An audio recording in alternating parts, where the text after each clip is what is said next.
In an era of constant stimulus from all sides, we believe that dividing our attention is normal. As humans, we've adapted to process multiple streams of information, but that doesn't mean that we always do it well.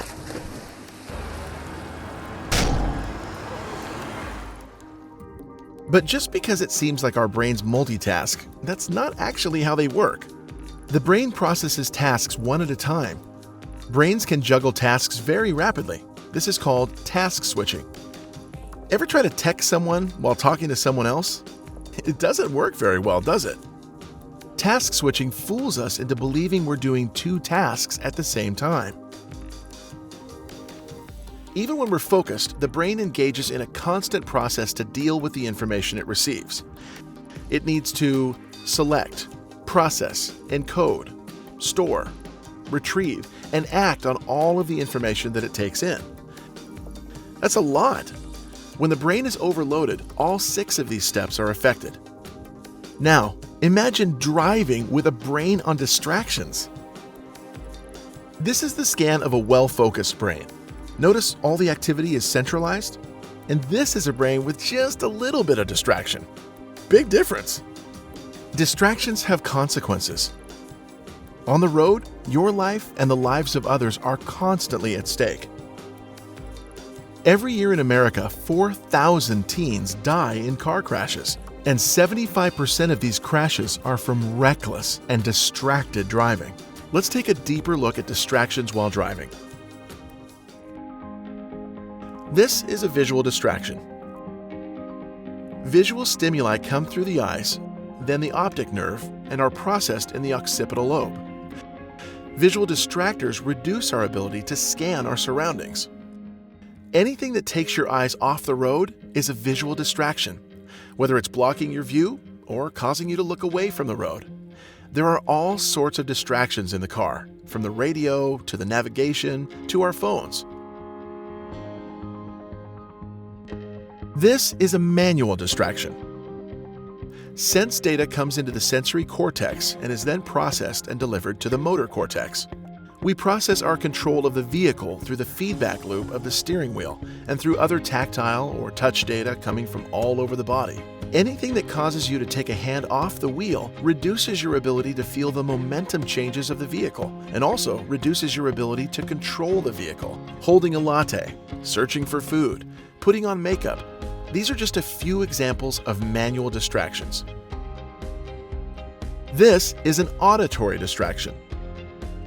Sound waves enter our ears and are processed by the temporal and parietal lobes.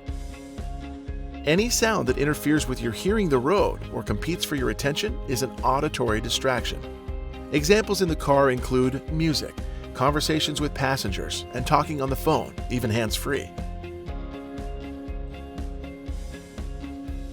This is a cognitive distraction.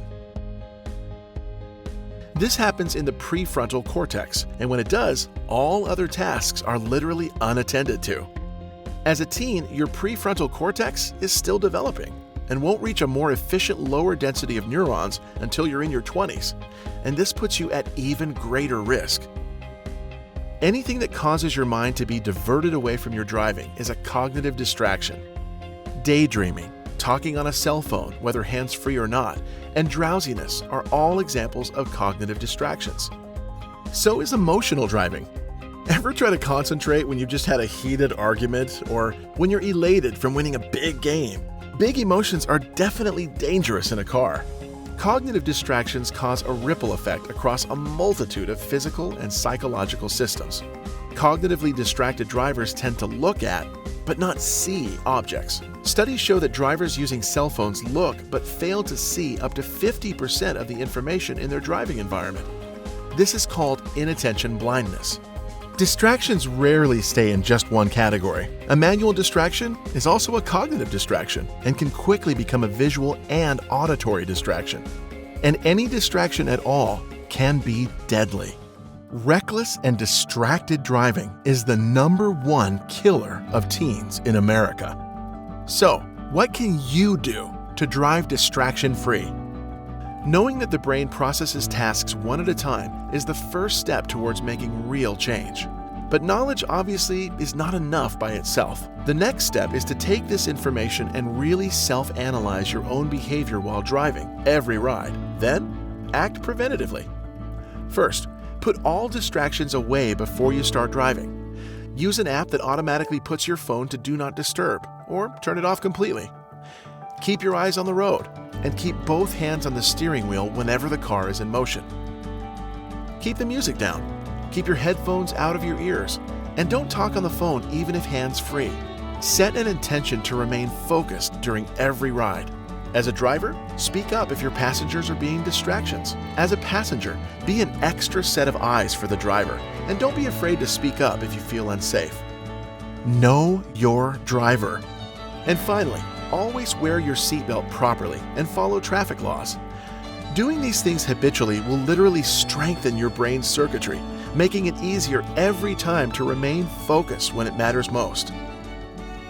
Remember, car crashes are preventable. Make good decisions in the car every ride.